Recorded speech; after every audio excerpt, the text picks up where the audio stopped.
안녕하세요. 오늘은 갑작스럽게 찾아오는 돌연사가 오기 전에 몸이 보내는 신호와 예방법에 대해서 알아볼게요. 2022년 보건복지부와 한국질병관리청이 발표한 자료에 따르면 우리나라에서 연간 약 3만 명이 돌연사로 사망하는 것으로 나타났습니다. 이는 하루 평균 약 82명이 돌연사하는 셈이며 주요 원인은 심장마비, 부정맥, 뇌졸중 등으로 분석되고 있습니다. 특히 40대에서 50대 중년층에서 돌연사의 위험이 급격히 증가하고 있으며 운동 중 혹은 수면 중 돌연사 발생 사례도 적지 않습니다. 그렇다면 돌연사의 주요 원인은 무엇이며 이를 예방하고 대처하는 방법은 어떤 것이 있을까요? 돌연사는 평소에는 특별한 증상을 느끼지 못하다가 심장병의 증상이 발생한 지 1시간 이내로 갑자기 사망하는 것을 말합니다. 건강했던 사람이 갑자기 사망하는 경우는 대부분 부정맥에 의해서 발생하게 되는데요. 돌연사는 주로 심혈관계 질환으로 인해 발생합니다. 심근경색, 부정맥, 대동맥 박리 등의 심장 질환이 주요 원인이며 고혈압과 당뇨 등 만성 질환을 앓고 있는 경우 그 위험이 더욱 커집니다. 또한 극심한 스트레스, 과도한 음주, 흡연 등의 생활 습관 요인도 돌연사의 위험을 높이는 주요 원인으로 지목됩니다. 미국에서는 90초 1명씩 돌연사가 발생하고 평당 2명 정도가 돌연사로 사망한다고 합니다. 우리나라의 돌연사는 미국의 10분의 1 정도로 추정되고 있지만 최근에는 눈에 띄게 증가하고 있어 주의해야 합니다. 오늘은 돌연사에 대한 궁금증을 풀고 원인에 대해 알아보겠습니다. 한 연구에 의하면 돌연사의 원인 중 90% 부정맥에 의해 발생하고 있다는 통계가 있습니다. 부정맥이란 규칙적이어야 할 심장, 박동의 리듬이 깨어져 불규칙하게 뛰는 현상을 뜻하는데 안정적일 때의 심장 박동수는 분당 60회에서 100회 정도이지만 분당 60회 아래로 느려지거나 분당 100회 이상으로 빨라지면 부정맥을 의심해 봐야 합니다. 그리고 나머지 10% 심장의 펌프 이상으로 발생한다고 합니다. 이렇듯 돌연사 한 심장병을 가진 사람한테 주로 나타나는 것으로 알려져 있습니다. 그렇다면 부정맥의 증상에 대해서 알아볼까요? 대표적인 부정맥 증상 중 가장 잘 알려진 것은 바로 가슴에 갑작스러운 두근거림입니다. 갑자기 빠른 속도로 뛰거나 강한 박동이 느껴지는 등 심장 박동이 불규칙하게 일어나는 경우도 있습니다. 이런 현상은 곧 현기증이나 호흡곤란, 심장마비 등을 유발시키기 때문에 부정맥이 의심이 든다면 반드시 병원을 방문해서 원인을 확인해 보아야 합니다. 물론 정확한 진단을 받기 전까지 겁을 먹을 필요는 없으나 증상이 의심된다면 꼭 병원을 찾아서 진찰을 받아보세요. 돌연사의 가장 큰 적은 바로 흡연입니다. 특히 흡연자는 비흡연자보다 심장마비로 사망할 확률이 높기 때문에 돌연사의 위험도 높다고 할 수 있습니다. 반드시 금연과 동시에 고혈압, 비만, 당뇨 등의 대사증후군 등도 꾸준한 치료와 관리가 필요하며 걷기, 뛰기, 에어로빅 등 규칙적인 운동을 통해서도 돌연사의 예방이 가능합니다. 수면 부족, 만성 피로, 스트레스 등에 시달리며 일상 속의 건강을 제대로 돌보지 못했다는 생각이 든다면 지금부터라도 신체적 이상 징후를 꼼꼼히 파악하는 습관을 가져보세요. 어제와 오늘이 다른 신체적 이상 징후를 면밀히 파악하는 것은 각종 질환이나 질병 등을 예방하는 시작점이자 치료적 길을 놓치지 않기 위한 가장 편리하고 현명한 방법이 될 수 있습니다. 다음은 건강을 위해 참고하면 좋은 신체적 이상 징후 10가지를 정리해 보겠습니다. 첫 번째는 눈에 검은 자위가 뿌옇게 흐려져 있거나 시야가 혼탁해 보이는 등의 증상은 백내장일 가능성이 있습니다. 경우에 따라서 백내장은 시력 감소의 증상도 나타날 수 있습니다. 눈으로 들어오는 빛은 수정체를 통과하면서 굴절되어 망막에 이런 현상을 맺게 됩니다. 백내장이란 이러한 수정체가 흐리고 탁해져 빛을 제대로 통과시키지 못하게 되면서 시야가 뿌옇게 변하는 질환을 의미합니다. 두 번째는 다른 사람들보다 추위를 심하게 타거나 지속적으로 피곤한 느낌이 든다면 갑상선 기능 저하증을 의심해 볼 수 있습니다. 이외에도 대표적인 증상으로는 식욕이 없음에도 체중이 증가하거나 변비, 목이 쉬거나 허스키한 목소리 등이 있습니다. 갑상선 기능 저하증은 신체에서 필요로 하는 갑상선 호르몬의 저하로 인해 대사가 저하된 상태를 의미합니다. 세 번째는 소변을 자주 보거나 소변에 피가 비치는 현상이 잦을 경우에는 콩팥 질환을 의심할 수 있습니다. 특히 저녁에 유독 소변을 자주 보는 느낌이 있다면 가능성이 높은데 콩팥의 여과 기능이 손상될 경우 소변 욕구가 증가하기 때문입니다. 또한 콩팥이 손상을 입으면 적혈구가 소변과 함께 새어나옵니다. 이러한 증상이 동반될 경우 즉시 병원을 찾아가 보는 것이 좋습니다. 네 번째는 초기 강경 변증의 경우 증상이 없는 것이 대부분입니다. 반면 진행된 강경변의 경우 복부 팽만감이 심해지고 하지 부종이 심할 경우에는 숨이 차는 증상이 나타나기도 합니다. 강경변증은 장기간 지속적인 간세포 손상으로 간이 점차 굳어져 다양한 크기의 재생결절이 생기는 상태를 말하며 단백질 합성 해독작용 등의 간 기능장애를 유발합니다. 다섯 번째는 눈꺼풀 안쪽이 가렵고 아픈 것은 알레르기 결막염에서 볼 수 있는 뚜렷한 특징 중 하나입니다. 특히 봄철에 나타나는 결막염의 경우에는 가려움증이 매우 심하게 동반되는 경우가 있습니다. 경우에 따라서는 눈의 통증인 안통을 호소할 수 있고 눈의 분비물 눈곱과 함께 눈충혈 증상이 동반될 경우 결막염일 확률이 매우 높으므로 병원에 재빨리 내원해 적절한 치료를 받을 수 있어야 합니다. 여섯 번째는 협심증이란 관상 동맥의 폐쇄 또는 협착으로 인해 심장 근육에 충분한 혈액 공급이 이루어지지 않아 생기는 흉부 통증을 의미합니다. 마치 가슴이 조이는 듯한 뻐근한 통증과 함께 숨을 쉴 때 불편한 증상이 동반된다면 협심증을 의심할 수 있습니다. 이 밖에도 흉부 통증은 위험성을 안고 있는 질환으로 간주될 가능성이 크기 때문에 증상이 발견된다면 빠른 시일 내에 의사에게 진찰을 받을 수 있어야 합니다. 일곱 번째는 심장 박동을 느끼고 가슴 두근거림을 호소하는 것은 부정맥의 신호일 수 있습니다. 심장이 뛰기 위해서는 전기가 발생해야 합니다. 심장 내에는 자발적으로 전기를 생성시키고 심장 전체로 전기 신호를 전달하는 전기 전달 체계가 존재합니다. 이런 체계가 기능 부전 등에 의해 불규칙한 심장 박동을 초래하는데 이를 부정맥이 합니다. 부정맥 증상의 경우 맥박수가 비정상적으로 빨라지면서 심장 박동을 느끼는 증상을 호소하는 경우가 대부분입니다. 이외에도 어지러움증, 흉통, 호흡 곤란 등이 동반될 경우 부정맥의 신호일 가능성이 있습니다. 여덟 번째는 감기와 혼동할 수 있는 계속 흐르는 콧물, 코막힘. 이것은 알레르기성 비염일 확률이 큽니다. 봄이 되면 찾아오는 불청객인 알레르기성 비염은 감기의 증상과 혼동될 수 있어 정확한 신체적 증세를 파악해 놓는 것이 중요합니다. 알레르기성 비염 증상은 물 같은 콧물이 계속 흐르며 연속으로 재채기를 하거나 코막힘 증상이 나타납니다. 그 밖에도 심할 경우 눈물, 두통 등 증상이 나타나므로 실내 온도와 습도 조절에 신경 써 호흡기가 건조하지 않도록 하는 것이 좋습니다. 아홉 번째는 미열을 시작으로 온몸에 수포가 일주일가량 발생하면 이것은 수두일 확률이 매우 높습니다.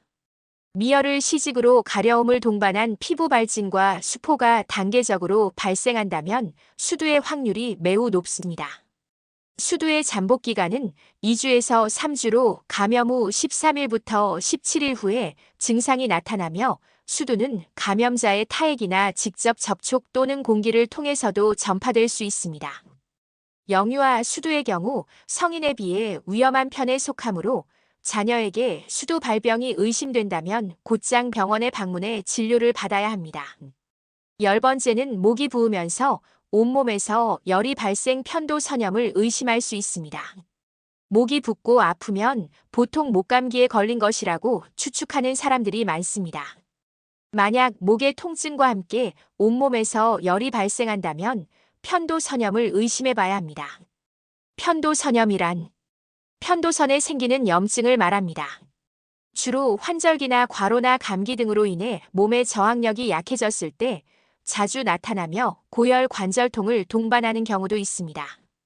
돌연사 환자의 상당수는 발생 수율 또는 수주 전에 이상한 증상을 경험한다고 합니다. 가슴 가운데 부분에 갑작스런 압박감이나 통증이 있거나 머리가 빈 느낌, 실신, 호흡 곤란 등을 동반하며 심장이 매우 빨리 뛰거나 불규칙하게 뛰는 경우가 있습니다. 이런 증상이 느껴진다면 필요에 따라 심전도, 심초음 파도 등의 검사를 받아볼 필요가 있으니 전문의의 검사를 받아보셔야 합니다. 우리가 일상생활에서 돌연사를 예방하는 방법 3가지 알려드릴게요. 첫 번째는 규칙적인 건강검진 받기. 고혈압, 당뇨, 심장질환 등의 기저질환이 있는 경우 정기적인 건강검진을 통해 조기에 이상을 발견하고 치료하는 것이 중요합니다. 특히 가족력이 있는 경우 더욱 주의해야 합니다.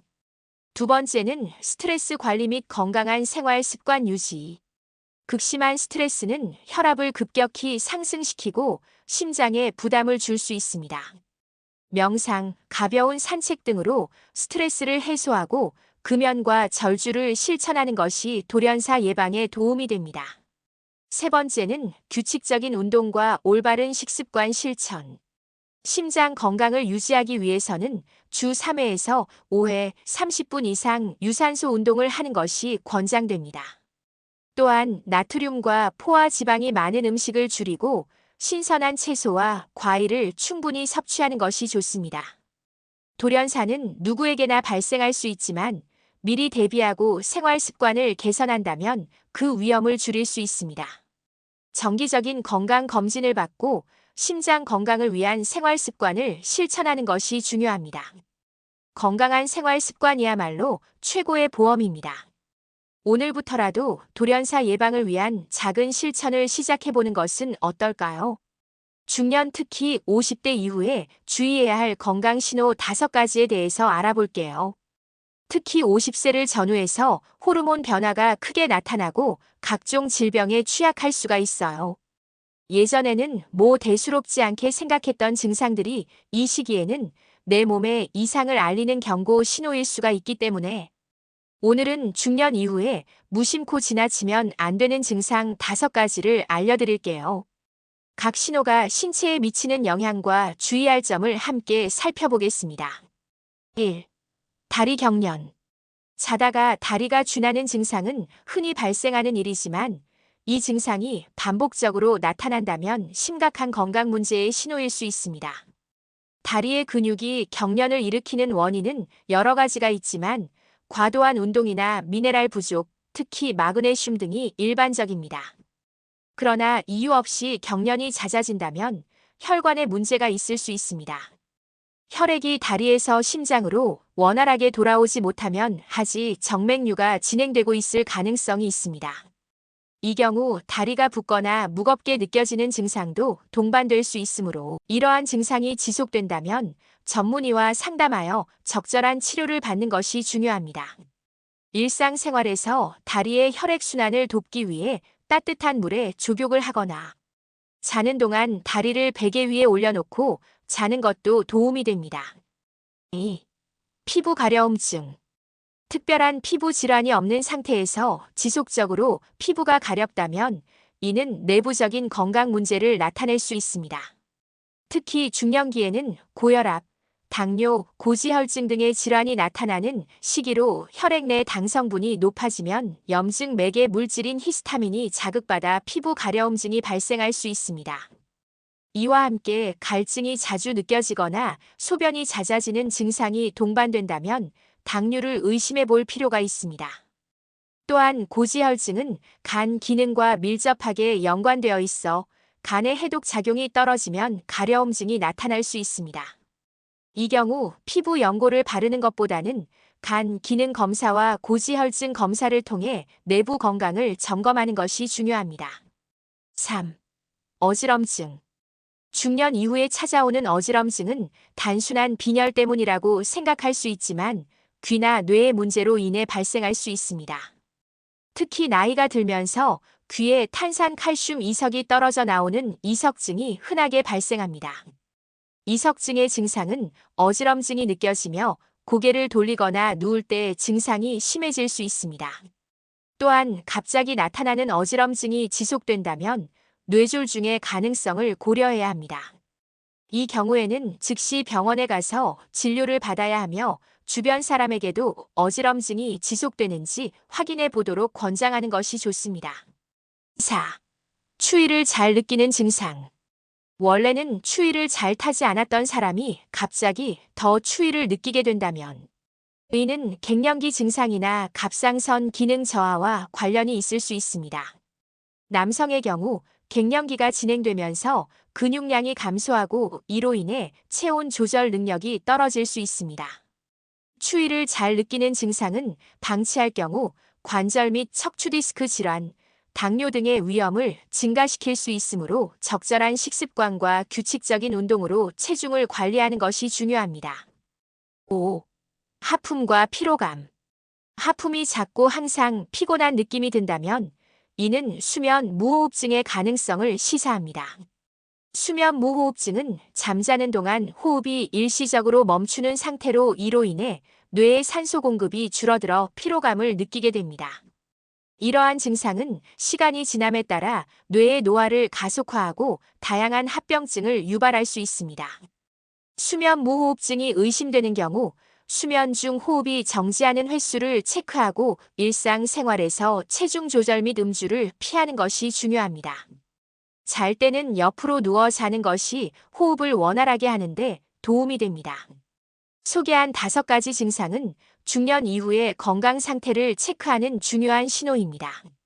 이러한 증상이 나타난다면 결코 가볍게 넘기지 말고 꼭 전문가와 상담하여 건강검진을 받는 것이 필요합니다. 건강한 생활 습관을 유지하며 자신의 몸 상태를 주의 깊게 살펴보는 것이 중요합니다. 지금 이 순간 염증의 근본적인 해결 방법을 알고 관리한다면 건강한 삶으로의 전환점을 만들 수 있습니다. 단 5분의 투자로 시간을 되돌릴 수는 없지만 앞으로의 건강한 날들을 위해 꼭 필요할 수 있으니 집중해 보세요. 우리 몸의 염증 반응은 사실 생명을 지키기 위한 방어 기제입니다.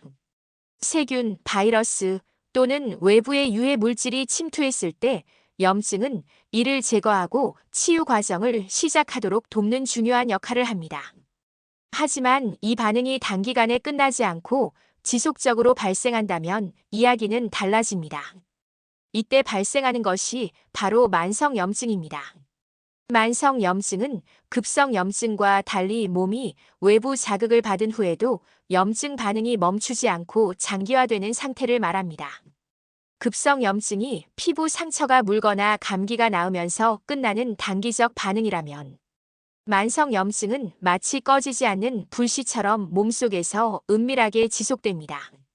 이 과정에서 우리 몸은 염증을 억제하기 위해 과도한 에너지를 소모하며 결과적으로 건강에 치명적인 영향을 미치게 됩니다. 만성염증은 우리가 눈에 띄는 통증이나 불편함을 느끼기 전에 이미 몸 깊은 곳에서 서서히 문제를 키우고 있습니다. 만성염증은 다양한 질병의 공통된 원인으로 작용합니다. 이는 단지 특정 부위의 문제가 아니라 신체 전반에 걸친 이상 신호로 나타납니다. 1. 암. 염증이 지속되면 세포가 손상되고 돌연 변이가 일어나 암세포가 생성될 위험이 커집니다. 특히 대장암, 간암, 췌장암 등은 만성염증과 밀접한 관련이 있다는 연구 결과가 있습니다. 2. 심혈관 질환. 염증은 혈관 내벽을 손상시키고 콜레스테롤과 같은 지방 성분이 쌓이도록 유도합니다. 이는 결국 동맥 경화를 일으키고 심장마비나 뇌졸중 같은 치명적인 결과로 이어질 수 있습니다. 3. 당뇨병.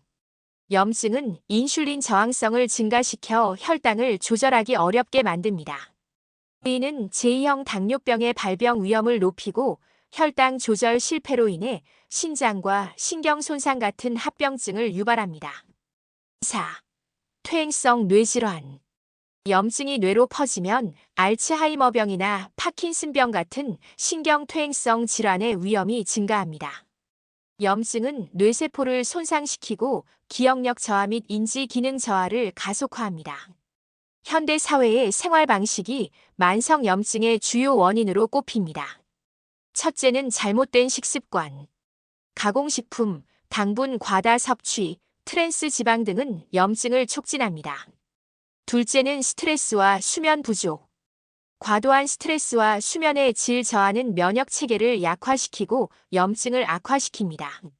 셋째는 운동 부족과 환경 오염. 신체 활동이 부족하거나 대기 오염 물질에 자주 노출되면 염증이 쉽게 발생합니다. 염증 수치가 높아진 사람들은 피로감을 쉽게 느끼고 잦은 질병에 시달리며 회복 속도가 느립니다. 단순한 감기조차도 잘 낫지 않고 작은 상처도 오래 지속되는 경우가 많습니다. 또한 체중 증가나 부종, 수면 장애와 같은 증상이 동반되어 전반적인 건강 상태가 나빠지며 만성 염증이 눈에 보이지 않는 만병의 근원이라는 점을 실감하게 만듭니다. 염증은 우리 몸이 부상이나 감염에 대응하는 자연스러운 반응입니다. 하지만 염증이 과도하게 쌓이면 신체 여러 부위에 손상을 주고 암이나 심장 질환 등 다양한 질병의 위험을 높일 수 있어요. 우리가 평소에 먹는 음식이 몸속 염증을 유발하는 주요 원인이 될 수 있기 때문에 어떤 식품이 염증을 일으킬 수 있는지 알아보는 것이 중요합니다. 첫째, 단 음식의 영향. 탄산음료, 초콜릿 아이스크림 같은 설탕 함량이 높은 음식은 체내 염증을 일으킬 수 있어요. 설탕은 체내에서 빠르게 소화되고 흡수되어 혈당을 급격히 올립니다. 이에 따라 혈당을 낮추기 위해 인슐린 분비가 과도하게 증가하면 염증을 유발하는 물질인 염증성 사이토카인의 분비가 촉진됩니다. 또한 장내 유익균은 줄어들고 유해균이 늘어나는 결과를 초래할 수 있습니다. 둘째, 인공감미료의 위험. 설탕 대신 사용되는 아스파탐 수크랄로스 같은 인공감미료 주의해야 합니다. 사람을 대상으로 한 연구는 아직 제한적이지만 일부 연구에서는 인공감미료 섭취가 장내 미생물의 균형을 무너뜨리고 염증을 증가시킬 수 있다는 결과가 나왔어요. 인공감미료가 체내 염증 반응에 어떤 영향을 미치는지에 대해서는 더 많은 연구가 필요한 상황입니다. 셋째, 짠 음식의 영향. 패스트푸드, 라면, 감자칩 등 소금이 많이 들어간 음식을 자주 먹으면 체내 염증이 늘어날 수 있어요. 혈액 속 나트륨 농도가 높아지면 염증 반응이 과도해져 혈관에 영향을 미칩니다. 나트륨이 쌓이면 혈관이 좁아지고 혈압이 올라가 혈액순환이 원활하지 않게 되죠. 이때 염증 물질이 제대로 처리되지 않고 체내에 쌓일 수 있습니다. 넷째, 육류 섭취와 염증. 적색육과 가공육을 자주 먹으면 염증성 단백질과 만성 염증과 관련된 화합물의 수치가 올라갑니다. 고기는 포화지방 함량이 높아 체내 염증 반응을 촉진하고 가공 과정에서 들어가는 질산염 같은 식품 첨가물도 체내에서 염증 반응을 일으킬 수 있어요. 다섯째, 튀긴 음식의 위험성. 기름에 굽거나 튀기는 등 고온으로 조리한 음식은 주의해야 합니다.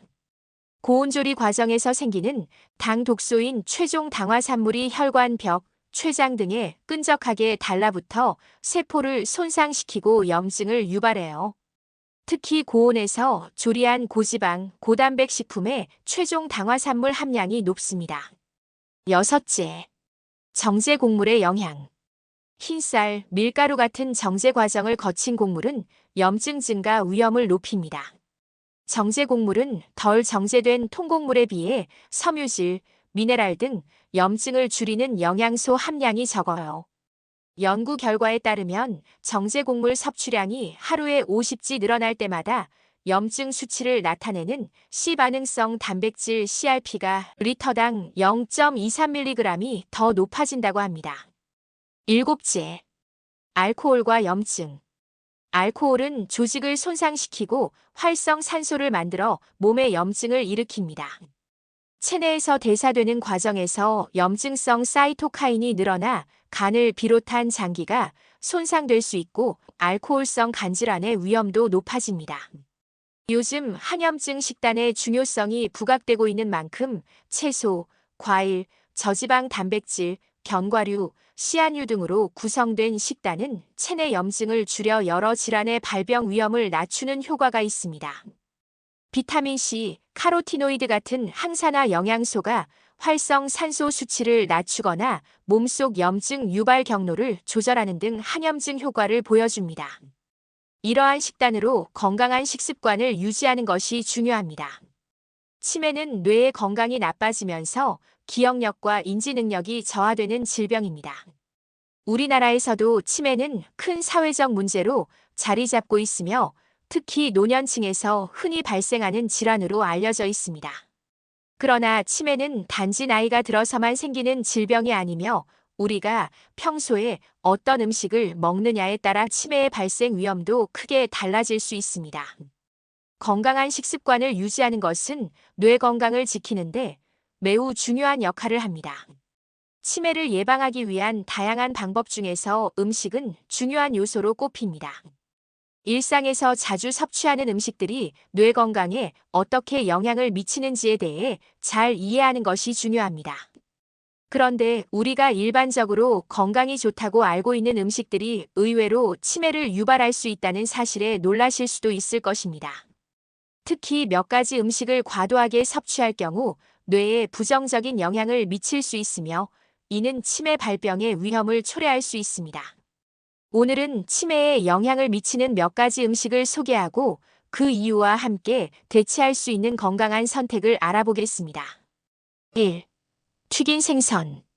생선은 고단백 저지방 식품으로 오메가3 지방산이 풍부하여 뇌 건강에 좋다는 연구 결과들이 많이 있습니다.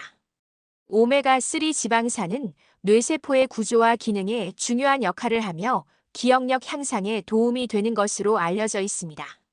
그러나 튀긴 생선은 그와는 달리 건강에 해로운 영향을 미칠 수 있습니다. 생선을 튀길 경우 기름에 의해 트랜스 지방과 포화 지방이 많이 생성됩니다. 이러한 지방들은 염증을 유발하고 혈관 건강에 악영향을 미칠 수 있습니다. 또한 뇌에 혈액이 제대로 공급되지 않으면 인지 기능이 저하될 수 있으며 장기적으로는 치매 발병의 위험을 높일 수 있습니다. 트랜스 지방과 포화 지방은 혈관을 좁히고 혈액 순환을 방해하여 뇌로 가는 산소와 영양소의 공급을 방해합니다. 이러한 상황이 지속되면 뇌세포가 손상되거나 죽을 수 있으며 이는 기억력 감소, 인지장애 등의 증상을 유발할 수 있습니다. 또한 튀긴 생선은 조리 과정에서 다량의 지방을 흡수하게 되는데 이는 체중 증가와 비만을 초래할 수 있으며 비만은 치매를 유발하는 주요 원인 중 하나로 알려져 있습니다. 따라서 생선을 섭취할 때는 튀기지 않고 구이나 찜 등 건강한 조리 방법을 선택하는 것이 뇌 건강에 더 좋습니다. 튀긴 음식이 뇌 건강에 미치는 부정적인 영향을 줄이기 위해서는 생선 외에도 다른 튀긴 음식을 피하는 것이 중요합니다. 튀긴 음식에는 일반적으로 지방이 많고 혈당을 급격히 올리는 특성이 있기 때문에 뇌 건강뿐만 아니라 전반적인 건강에도 좋지 않은 영향을 미칠 수 있습니다. 대신 기름을 적게 사용한 구이, 찜, 삶기 등을 통해 지방의 섭취를 줄이는 것이 바람직합니다. 2. 흰쌀과 같은 정제된 곡류. 흰쌀, 흰빵, 정제된 파스타 등은 우리가 자주 섭취하는 고탄수화물 식품입니다. 그러나 이러한 식품들은 인슐린 수치를 급격히 높이고 혈당의 변동이 심해지는 특징이 있습니다. 혈당의 급격한 변화는 뇌에 부정적인 영향을 미칠 수 있으며 장기적으로 뇌의 기능 저하를 초래할 수 있습니다. 특히 지속적으로 혈당이 급격히 오르내리면 뇌세포에 손상을 입히고 알츠하이머와 같은 퇴행성 뇌질환의 위험을 증가시킬 수 있습니다. 정제된 곡류는 섬유질과 영양소가 부족하고 혈당을 빠르게 올리는 특성을 가지고 있습니다. 혈당이 급격하게 오르면 인슐린이 분비되고 이로 인해 염증 반응이 유발될 수 있습니다. 이 염증이 지속되면 뇌세포의 손상과 화를 초래할 수 있으며 결국 치매와 같은 질환을 유발할 수 있습니다. 또한 정제된 곡류에는 항산화 물질이 부족하여 뇌의 노화가 빨라질 수 있습니다. 따라서 흰쌀이나 흰빵을 자주 섭취하는 대신 통곡물이나 잡곡류를 선택하는 것이 좋습니다. 통곡물은 섬유질이 풍부하고 혈당 상승을 천천히 일으키므로 뇌 건강에 도움이 됩니다. 흰쌀이나 정제된 곡류 대신에 현미, 귀리, 보리 등과 같은 통곡물을 섭취하면 혈당의 급격한 변동을 줄이고 뇌 건강을 지키는 데 도움이 될 수 있습니다. 이러한 통곡물은 섬유질이 많아 장 건강에도 유익하며 체내염증 줄이는 데 기여합니다. 또한 통곡물에는 뇌 건강에 좋은 비타민과 미네랄도 많이 포함되어 있어 뇌 기능을 보호하는 데 중요한 역할을 합니다. 3. 감미된 요구르트와 요거트. 유제품은 우리가 흔히 건강식으로 생각하는 식품입니다. 요구르트는 소화를 돕고 장 건강을 개선하는데 유익한 프로바이오틱스를 포함하고 있어 좋은 평가를 받습니다. 그러나 시중에서 판매되는 감미된 요구르트와 요거트는 생각보다 당분이 매우 많이 포함되어 있습니다. 이 당분은 뇌 건강에 해로운 영향을 미칠 수 있으며 장기적으로는 인지기능 저하와 관련이 있을 수 있습니다. 과도한 당분 섭취는 염증을 유발하고 이는 뇌의 세포와 신경에 손상을 줄 수 있습니다. 당분은 체내에서 혈당을 급격히 상승시킵니다. 혈당이 급격하게 올라가면 인슐린이 과도하게 분비되며 이로 인해 염증 반응이 촉진될 수 있습니다. 당뇨와 치매의 연관성은 많은 연구를 통해 입증되었는데 당뇨병 환자들은 비당뇨인들에 비해 혈관성 치매의 발생 위험은 2배, 알츠하이머병의 발생 위험 1.6배 높은 것으로 알려져 있습니다. 뇌에서의 염증은 기억력 저하와 인지기능 감소를 초래할 수 있으며 심각한 경우 치매로 발전할 수 있습니다. 또한 높은 당분 섭취는 인슐린 저항성을 증가시키고 이는 뇌의 기능에 나쁜 영향을 미칠 수 있습니다. 감미된 요구르트를 자주 섭취하는 대신 당분이 적거나 없는 요구르트를 선택하거나 집에서 천연 요구르트를 만들어 섭취하는 것이 좋습니다. 따라서 요구르트를 섭취할 때는 무가당 요구르트나 천연 요구르트를 선택하고 과일을 추가하여 자연스러운 단맛을 내는 것이 바람직합니다. 또한 과도한 당분 섭취를 피하기 위해 가공된 간식이나 음료보다는 자연식품을 중심으로 식사를 구성하는 것이 중요합니다. 4. 치매 예방을 위한 건강한 생활 습관. 치매를 예방하기 위한 음식 선택 외에도 꾸준한 운동과 건강한 마음가짐이 매우 중요합니다. 운동은 뇌에 혈액을 잘 공급하고 뇌세포의 생존과 재생을 촉진하는 데 큰 도움이 됩니다. 꾸준한 운동은 뇌의 신경세포 연결을 강화하고 기억력과 학습 능력을 향상시킬 수 있습니다. 규칙적인 유산소 운동은 뇌의 혈액순환을 촉진시키고 신경세포 간의 연결을 원활하게 합니다. 일주일에 3회 이상 꾸준히 걷게 되면 인지장애의 확률을 33% 낮추며 치매에 걸릴 위험도 31% 낮아진다고 합니다. 또한 운동을 통해 스트레스를 줄이고 기분을 좋게 만들 수 있습니다. 마음 건강 또한 중요합니다. 스트레스와 우울증은 뇌 건강에 부정적인 영향을 미치며 장기적으로는 치매의 위험을 증가시킬 수 있습니다. 마음의 안정을 찾기 위한 명상, 독서, 사회적 활동 등은 뇌를 건강하게 유지하는 데 큰 도움이 됩니다. 따라서 정신적으로도 활발하게 활동하고 스트레스 관리를 잘하는 것이 치매 예방에 중요한 역할을 합니다. 치매에 좋은 영양소가 풍부한 과일, 연어, 아보카도, 방울토마토, 양배추 등을 샐러드와 함께 먹으면 맛과 건강을 함께 챙길 수 있습니다. 갑작스럽게 찾아오는 돌연사가 오기 전에 몸이 보내는 신호와 예방법에 대해서 알아볼게요. 2022년 보건복지부와 한국질병관리청이 발표한 자료에 따르면 우리나라에서 연간 약 3만 명이 돌연사로 사망하는 것으로 나타났습니다. 의인은 하루 평균 약 82명이 돌연사하는 셈이며 주요 원인은 심장마비, 부정맥, 뇌졸중 등으로 분석되고 있습니다. 특히 40대에서 50대 중년층에서 돌연사의 위험이 급격히 증가하고 있으며 운동 중 혹은 수면 중 돌연사 발생 사례도 적지 않습니다. 그렇다면 돌연사의 주요 원인은 무엇이며 이를 예방하고 대처하는 방법은 어떤 것이 있을까요?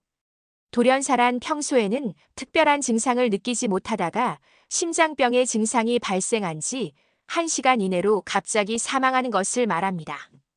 건강했던 사람이 갑자기 사망하는 경우는 대부분 부정맥에 의해서 발생하게 되는데요. 돌연사는 주로 심혈관계 질환으로 인해 발생합니다. 심근경색, 부정맥, 대동맥 박리 등의 심장 질환이 주요 원인이며 고혈압과 당뇨 등 만성 질환을 앓고 있는 경우 그 위험이 더욱 커집니다. 또한 극심한 스트레스, 과도한 음주, 흡연 등의 생활 습관 요인도 돌연사의 위험을 높이는 주요 원인으로 지목됩니다. 미국에서는 90초당 1명씩 돌연사가 발생하고 1000명당 2명 정도가 돌연사로 사망한다고 합니다. 우리나라의 돌연사는 미국의 10분의 1 정도로 추정되고 있지만 최근에는 눈에 띄게 증가하고 있어 주의해야 합니다. 오늘은 돌연사에 대한 궁금증을 풀고 원인에 대해 알아보겠습니다. 한 연구에 의하면 돌연사의 원인 중 90% 부정맥에 의해 발생하고 있다는 통계가 있습니다. 부정맥이란 규칙적이 할 심장 박동의 리듬이 깨어져 불규칙하게 뛰는 현상을 뜻하는데 안정적일 때의 심장 박동수는 분당 60회에서 100회 정도이지만 분당 60회 아래로 느려지거나 분당 100회 이상으로 빨라지면 부정맥을 의심해 봐야 합니다. 그리고 나머지 10%는 심장의 펌프 이상으로 발생한다고 합니다. 이렇듯 돌연사란 심장병을 가진 사람한테 주로 나타나는 것으로 알려져 있습니다. 그렇다면 부정맥의 증상에 대해서 알아볼까요? 대표적인 부정맥 증상 중 가장 잘 알려진 것은 바로 가슴의 갑작스러운 두근거림입니다. 갑자기 빠른 속도로 뛰거나 강한 박동이 느껴지는 등 심장 박동이 불규칙하게 일어나는 경우도 있습니다. 이런 현상은 곧 현기증이나 호흡 곤란, 심장마비 등을 유발시키기 때문에 부정맥이 의심이 든다면 반드시 병원을 방문해서 원인을 확인해 보아야 합니다. 물론 정확한 진단을 받기 전까지 겁을 먹을 필요는 없으나 증상이 의심된다면 꼭 병원을 찾아서 진찰을 받아보세요. 돌연사의 가장 큰 적은 바로 흡연입니다. 특히 흡연자는 비흡연자보다 심장마비로 사망할 확률이 높기 때문에 돌연사의 위험도 높다고 할 수 있습니다. 반드시 금연과 동시에 고혈압, 당뇨 등의 대사증후군 등도 꾸준한 치료와 관리가 필요하며 달리기, 뛰기, 에어로빅 등 규칙적인 운동을 통해서도 돌연사의 예방이 가능합니다. 수면 부족, 만성 피로, 스트레스 등에 시달리며 일상 속의 건강을 제대로 돌보지 못했다는 생각이 든다면 지금부터라도 신체적 이상 징후를 꼼꼼히 파악하는 습관을 가져보세요. 어제와 오늘이 다른 신체적 이상 징후를 면밀히 파악하는 것은 각종 질환이나 질병 등을 예방하는 시작점이자 치료 접기를 놓치지 않기 위한 가장 편리하고 현명한 방법이 될 수 있습니다. 다음은 건강을 위해 참고하면 좋은 신체적 이상 징후 10가지를 정리해 보겠습니다. 첫 번째, 눈에 검은 자위가 뿌옇게 흐려져 있거나 시야가 혼탁해 보이는 등의 증상은 백내장 가능성이 있습니다. 경우에 따라서 백내장은 시력 감소의 증상도 나타날 수 있습니다. 눈으로 들어오는 빛은 수정체를 통과하면서 굴절되어 망막에 의해 상을 맺게 됩니다.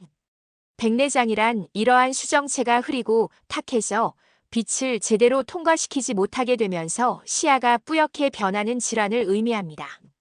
두 번째, 다른 사람들보다 추위를 심하게 타거나 지속적으로 피곤한 느낌이 든다면 갑상선 기능 저하증을 의심해 볼 수 있습니다. 이외에도 대표적인 증상으로는 식욕이 없음에도 체중이 증가하거나 변비, 목이 쉬거나 허스키한 목소리 등이 있습니다. 갑상선 기능 저하증은 신체에서 필요로 하는 갑상선 호르몬의 저하로 인해 대사가 저하된 상태를 의미합니다. 세 번째, 소변을 자주 보거나 소변에 피가 비치는 현상이 잦을 경우에는 콩팥 질환을 의심할 수 있습니다. 특히 저녁에 유독 소변을 자주 보는 느낌이 있다면 가능성이 높은데, 콩팥의 여과 기능이 손상될 경우 소변 욕구가 증가하기 때문입니다. 또한 콩팥이 손상을 입으면 적혈구가 소변과 함께 새어나옵니다. 이러한 증상이 동반될 경우 즉시 병원을 찾아가 보는 것이 좋습니다. 네 번째, 초기 강경변증의 경우 증상이 없는 것이 대부분입니다. 반면 진행된 강경변의 경우 복부 팽만감이 심해지고 하지부종이 심할 경우에는 숨이 차는 증상이 나타나기도 합니다. 강경변증은 장기간 지속적인 간세포 손상으로 간이 점차 굳어져 다양한 크기의 재생결절이 생기는 상태를 말하며 단백질 합성 해독작용 등의 간기능 장애를 유발합니다. 다섯 번째, 눈꺼풀 안쪽이 가렵고 아픈 것은 알레르기 결막염에 볼 수 있는 뚜렷한 특징 중 하나입니다.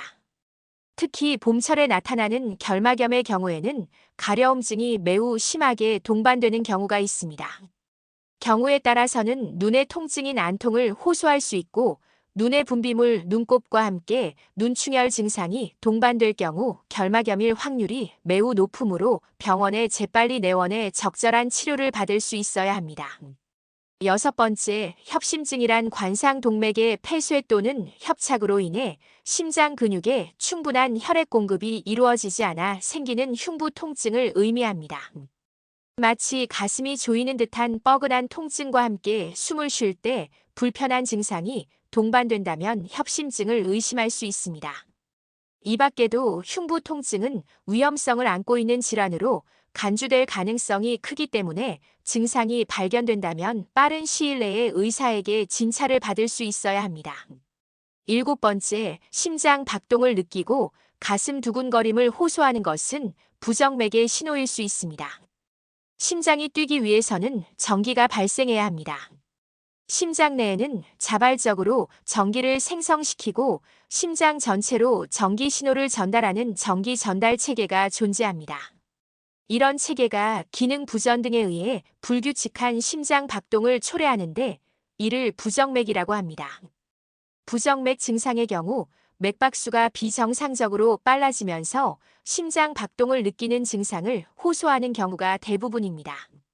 이외에도 어지러움증, 흉통, 호흡 곤란 등이 동반될 경우 부정맥의 신호일 가능성이 있습니다. 여덟 번째, 감기와 혼동할 수 있는 계속 흐르는 콧물 코막힘. 이것은 알레르기성 비염일 확률이 큽니다.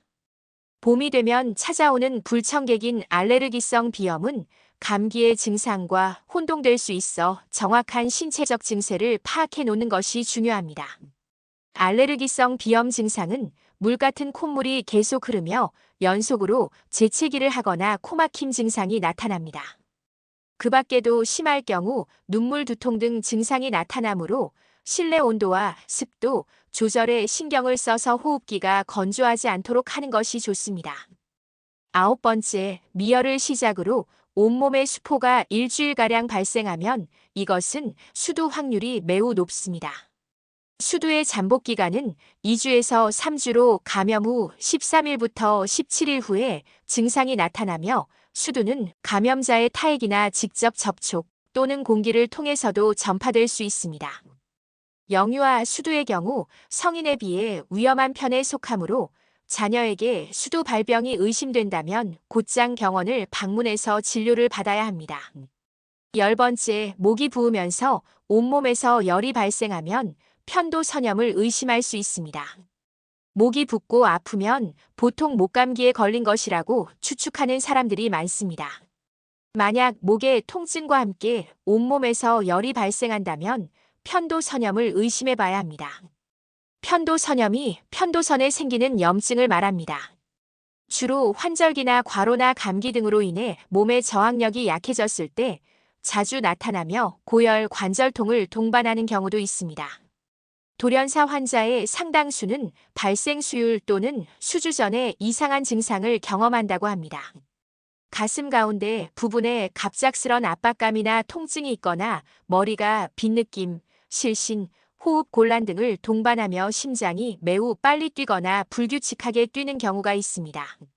이런 증상이 느껴진다면 필요에 따라 심전도, 심초음파 등의 검사를 받아볼 필요가 있으니 전문의에게 검사를 받아보셔야 합니다. 이번에는 우리가 일상생활에서 돌연사를 예방하는 방법 3가지 알려드릴게요. 첫 번째, 규칙적인 건강검진 받기. 고혈압, 당뇨, 심장질환 등의 기저질환이 있는 경우 정기적인 건강검진을 통해 조기에 이상을 발견하고 치료하는 것이 중요합니다. 특히 가족력이 있는 경우 더욱 주의해야 합니다. 두 번째, 스트레스 관리 및 건강한 생활 습관 유지. 극심한 스트레스는 혈압을 급격히 상승시키고 심장에 부담을 줄 수 있습니다. 명상, 가벼운 산책 등으로 스트레스를 해소하고 금연과 절주를 실천하는 것이 돌연사 예방에 도움이 됩니다. 세 번째, 규칙적인 운동과 올바른 식습관 실천. 심장 건강을 유지하기 위해서는 주 3에서 5회 30분 이상 유산소 운동을 하는 것을 권장합니다.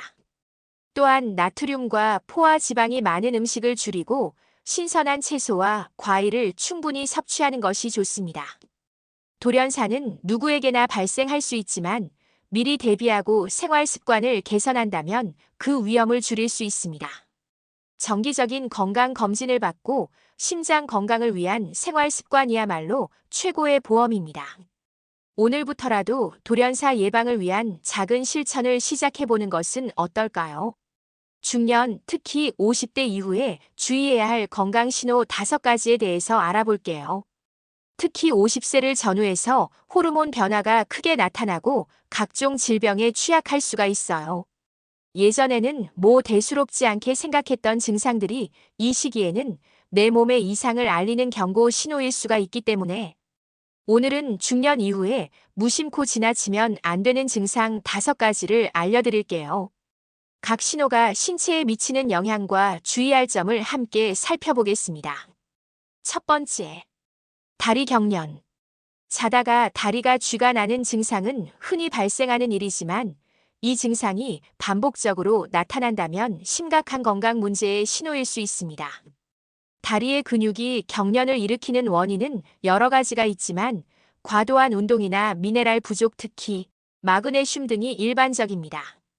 그러나 이유 없이 경련이 잦아진다면 혈관에 문제가 있을 수 있습니다. 혈액이 다리에서 심장으로 원활하게 돌아오지 못하면 하지 정맥류가 진행되고 있을 가능성이 있습니다.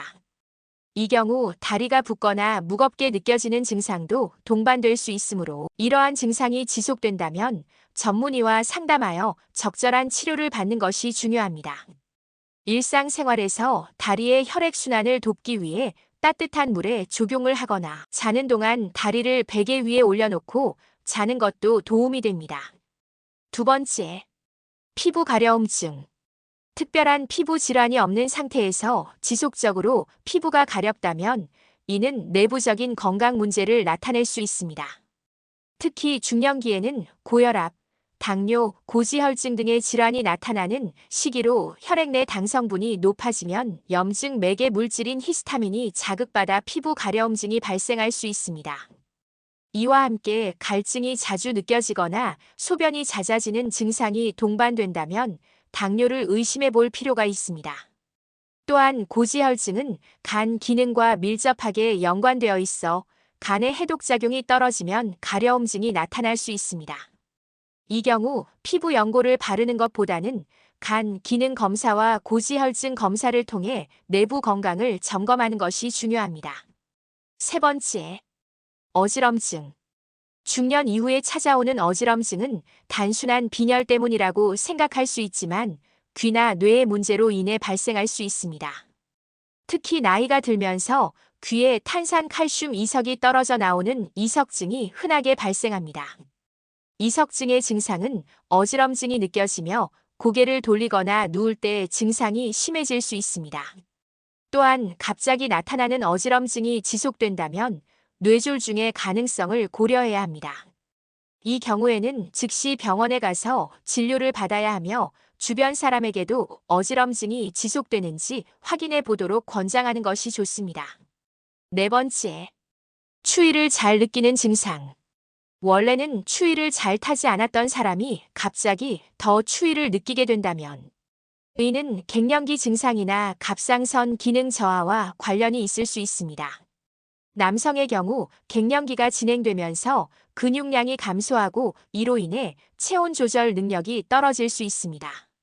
추위를 잘 느끼는 증상은 방치할 경우 관절 및 척추 디스크 질환, 당뇨 등의 위험을 증가시킬 수 있으므로 적절한 식습관과 규칙적인 운동으로 체중을 관리하는 것이 중요합니다.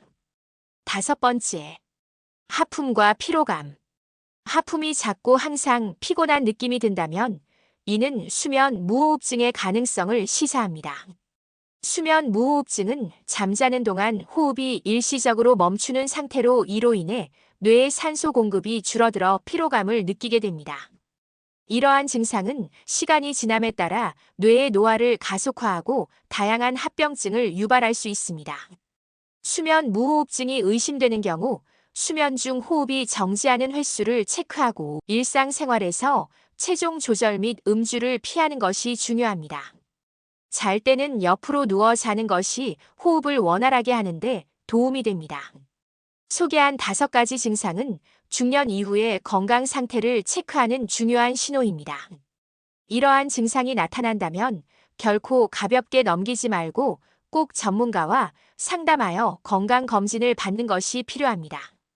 건강한 생활 습관을 유지하며 자신의 몸 상태를 주의 깊게 살펴보는 것이 중요합니다.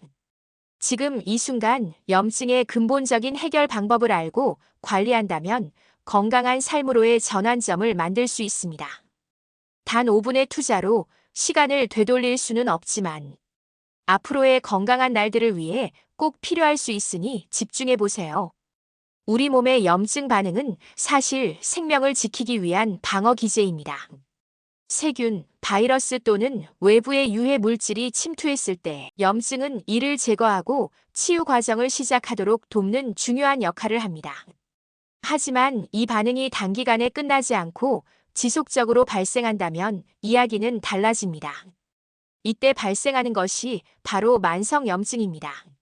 만성염증은 급성염증과 달리 몸이 외부 자극을 받은 후에도 염증 반응이 멈추지 않고 장기화되는 상태를 말합니다. 급성염증이 피부 상처가 아물거나 감기가 나으면서 끝나는 단기적 반응이라면 만성염증은 마치 꺼지지 않는 불씨처럼 몸속에서 은밀하게 지속됩니다. 이 과정에서 우리 몸은 염증을 억제하기 위해 과도한 에너지를 소모하며 결과적으로 건강에 치명적인 영향을 미치게 됩니다. 만성염증은 우리가 눈에 띄는 통증이나 불편함을 느끼기 전에 이미 몸 깊은 곳에서 서서히 문제를 키우고 있습니다. 만성염증은 다양한 질병의 공통된 원인으로 작용합니다. 이는 단지 특정 부위의 문제가 아니라 신체 전반에 걸친 이상 신호로 나타납니다. 1. 암. 염증이 지속되면 세포가 손상되고 돌연 변이가 일어나 암세포가 생성될 위험이 커집니다. 특히 대장암, 간암, 췌장암 등은 만성염증과 밀접한 관련이 있다는 연구 결과가 있습니다. 2. 심혈관 질환.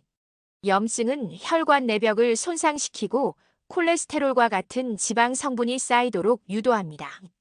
이는 결국 동맥 경화를 일으키고 심장 마비나 뇌졸중 같은 치명적인 결과로 이어질 수 있습니다. 3. 당뇨병. 염증은 인슐린 저항성을 증가시켜 혈당을 조절하기 어렵게 만듭니다. 이는 제2형 당뇨병의 발병 위험을 높이고 혈당 조절 실패로 인해 신장과 신경 손상 같은 합병증을 유발합니다. 4. 퇴행성 뇌질환. 염증이 뇌로 퍼지면 알츠하이머병이나 파킨슨병 같은 신경퇴행성 질환의 위험이 증가합니다. 염증은 뇌세포를 손상시키고 기억력 저하 및 인지기능 저하를 가속화합니다. 현대 사회의 생활 방식이 만성염증의 주요 원인으로 꼽힙니다. 첫째, 잘못된 식습관. 가공식품, 당분 과다 섭취, 트랜스 지방 등은 염증을 촉진합니다. 둘째, 스트레스와 수면 부족. 과도한 스트레스와 수면의 질 저하는 면역 체계를 약화시키고 염증을 악화시킵니다. 셋째, 운동 부족과 환경 오염. 신체 활동이 부족하거나 대기 오염 물질에 자주 노출되면 염증이 쉽게 발생합니다. 염증 수치가 높아진 사람들은 피로감을 쉽게 느끼고 잦은 질병에 시달리며 회복 속도가 느립니다. 단순한 감기조차도 잘 낫지 않고 작은 상처도 오래 지속되는 경우가 많습니다. 또한 체중 증가나 부종 수면 장애와 같은 증상이 동반되어 건강 상태가 나빠지며 만성 염증이 눈에 보이지 않는 만병의 근원이라는 점을 실감하게 만듭니다. 염증은 우리 몸이 부상이나 감염에 대응하는 자연스러운 반응입니다. 하지만 염증이 과도하게 쌓이면 신체 여러 부위에 손상을 주고 암이나 심장 질환 등 다양한 질병의 위험을 높일 수 있습니다. 우리가 평소에 먹는 음식이 몸속 염증을 유발하는 주요 원인이 될 수 있기 때문에 어떤 식품이 염증을 일으킬 수 있는지 알아보는 것이 중요합니다. 첫째, 단 음식의 영향. 탄산음료, 초콜릿, 아이스크림 같은 설탕 함량이 높은 음식은 체내 염증을 일으킬 수 있습니다. 설탕은 체내에서 빠르게 소화되고 흡수되어 혈당을 급격히 올립니다. 이에 따라 혈당을 낮추기 위해 인슐린 분비가 과도하게 증가하면 염증을 유발하는 물질인 염증성 사이토카인의 분비가 촉진됩니다. 또한 장내 유익균은 줄어들고 유해균이 늘어나는 결과를 초래할 수 있습니다. 둘째, 인공 감미료의 위험. 설탕 대신 사용되는 아스파탐, 수크랄로스 같은 인공 감미료 주의해야 합니다. 사람을 대상으로 한 연구는 아직 제한적이지만 일부 연구에서는 인공 감미료 섭취가 장내 미생물의 균형을 무너뜨리고 염증을 증가시킬 수 있다는 결과가 나왔습니다. 인공 감미료가 체내 염증 반응에 어떤 영향을 미치는지에 대해서는 더 많은 연구가 필요한 상황입니다. 셋째, 짠 음식의 영향. 패스트푸드, 라면, 감자칩 등 소금이 많이 들어간 음식을 자주 먹으면 체내 염증이 늘어날 수 있습니다. 혈액 속 나트륨 농도가 높아지면 염증 반응이 과도해져 혈관에 영향을 미칩니다. 나트륨이 쌓이면 혈관이 좁아지고 혈압이 올라가 혈액순환이 원활하지 않게 되는 이유입니다. 이때 염증 물질이 제대로 처리되지 않고 체내에 쌓일 수 있습니다. 넷째, 육류 섭취와 염증. 적색육, 가공육을 자주 먹으면 염증성 단백질과 만성 염증과 관련된 화합물의 수치가 올라갑니다. 고기는 포화지방 함량이 높아 체내 염증 반응을 촉진하고 가공 과정에서 들어가는 질산염 같은 식품 첨가물도 체내에서 염증 반응을 일으킬 수 있습니다. 다섯째, 튀긴 음식의 위험성. 기름에 굽거나 튀기는 등 고온으로 조리한 음식은 주의해야 합니다. 고온 조리 과정에서 생기는 당 독소인 최종 당화산물 혈관 벽 췌장 등에 끈적하게 달라붙어 세포를 손상시키고 염증을 유발합니다. 특히 고온에서 조리한 고지방, 고단백 식품의 최종 당화산물 함량이 높습니다. 여섯째, 정제 곡물의 영향. 흰쌀, 밀가루 같은 정제 과정을 거친 곡물은 염증 증가 위험을 높입니다. 정제 곡물은 덜 정제된 통곡물에 비해 섬유질, 미네랄 등 염증을 줄이는 영양소 함량이 적습니다. 일곱째, 알코올과 염증. 알코올은 조직을 손상시키고 활성산소를 만들어 몸에 염증을 일으킵니다. 체내에서 대사되는 과정에서 염증성 사이토카인이 늘어나 간을 비롯한 장기가 손상될 수 있고 알코올성 간질환의 위험도 높아집니다. 요즘 항염증 식단의 중요성이 부각되고 있는 만큼 채소, 과일, 저지방 단백질, 견과류, 씨앗류 등으로 구성된 식단은 체내 염증을 줄여 여러 질환의 발병 위험을 낮추는 효과가 있습니다. 비타민C, 카로티노이드 같은 항산화 영양소가 활성산소 수치를 낮추거나 몸속 염증 유발 경로를 조절하는 등 항염증 효과를 보여줍니다. 이러한 식단으로 건강한 식습관을 유지하는 것이 중요합니다. 치매는 뇌의 건강이 나빠지면서 기억력과 인지 능력이 저하되는 질병입니다. 우리나라에서도 치매는 큰 사회적 문제로 자리 잡고 있으며 특히 노년층에서 흔히 발생하는 질환으로 알려져 있습니다. 그러나 치매는 단지 나이가 들어서만 생기는 질병이 아니며 우리가 평소에 어떤 음식을 먹느냐에 따라 치매의 발생 위험도 크게 달라질 수 있습니다. 건강한 식습관을 유지하는 것은 뇌 건강을 지키는데 매우 중요한 역할을 합니다. 치매를 예방하기 위한 다양한 방법 중에서 음식은 중요한 요소로 꼽힙니다. 일상에서 자주 섭취하는 음식들이 뇌 건강에 어떻게 영향을 미치는지에 대해 잘 이해하는 것이 중요합니다. 그런데 우리가 일반적으로 건강이 좋다고 알고 있는 음식들이 의외로 치매를 유발할 수 있다는 사실에 놀라실 수도 있을 것입니다. 특히 몇 가지 음식을 과도하게 섭취할 경우 뇌에 부정적인 영향을 미칠 수 있으며 이는 치매 발병의 위험을 높일 수 있습니다. 오늘은 치매에 영향을 미치는 몇 가지 음식을 소개하고 그 이유와 함께 대체할 수 있는 건강한 선택을 알아보겠습니다. 1. 튀긴 생선. 튀긴 생선은 고단백, 저지방 식품으로 오메가3 지방산이 풍부하여 뇌 건강에 좋다는 연구 결과들이 많이 있습니다. 오메가3 지방산은 뇌세포의 구조와 기능에 중요한 역할을 하며 기억력 향상에 도움이 되는 것으로 알려져 있습니다. 그러나 튀긴 생선은 그와는 달리 건강에 해로운 영향을 미칠 수 있습니다. 생선을 튀길 경우 기름에 의해 트랜스 지방과 포화 지방이 많이 생성됩니다. 이러한 지방들은 염증을 유발하고 혈관 건강에 악영향을 미칠 수 있습니다. 또한 뇌에 혈액이 제대로 공급되지 않으면 인지 기능이 저하될 수 있으며 장기적으로는 치매 발병의 위험을 높일 수 있습니다. 트랜스 지방과 포화 지방은 혈관을 좁히고 혈액 순환을 방해하여 뇌로 가는 산소와 영양소의 공급을 방해합니다. 이러한 상황이 지속되면 뇌세포가 손상되거나 죽을 수 있으며 이는 기억력 감소, 인지장애 등의 증상을 유발할 수 있습니다. 또한 튀긴 생선은 조리 과정에서 다량의 지방을 흡수하게 되는데 이는 체중 증가와 비만을 초래할 수 있으며 비만은 치매를 유발하는 주요 원인 중 하나로 알려져 있습니다. 따라서 생선을 섭취할 때는 튀기지 않고 구이나 찜 등 건강한 조리 방법을 선택하는 것이 뇌 건강에 더 좋습니다. 튀긴 음식이 건강에 미치는 부정적인 영향을 줄이기 위해서는 생선 외에도 다른 튀긴 음식을 피하는 것이 중요합니다. 튀긴 음식에는 일반적으로 지방이 많고 혈당을 급격히 올리는 특성이 있기 때문에 뇌 건강뿐만 아니라 전반적인 건강에도 좋지 않은 영향을 미칠 수 있습니다. 대신 기름을 적게 사용한 구이, 찜, 삶기 등을 통해 지방 섭취를 줄이는 것이 바람직합니다. 2. 흰쌀과 같은 정제된 곡류. 흰쌀, 흰빵, 정제된 파스타 등은 우리가 자주 섭취하는 고탄수화물 식품입니다. 그러나 이러한 식품들은 인슐린 수치를 급격히 높이고 혈당의 변동이 심해지는 특징이 있습니다. 혈당의 급격한 변화는 뇌에 부정적인 영향을 미칠 수 있으며 장기적으로 뇌의 기능 저하를 초래할 수 있습니다.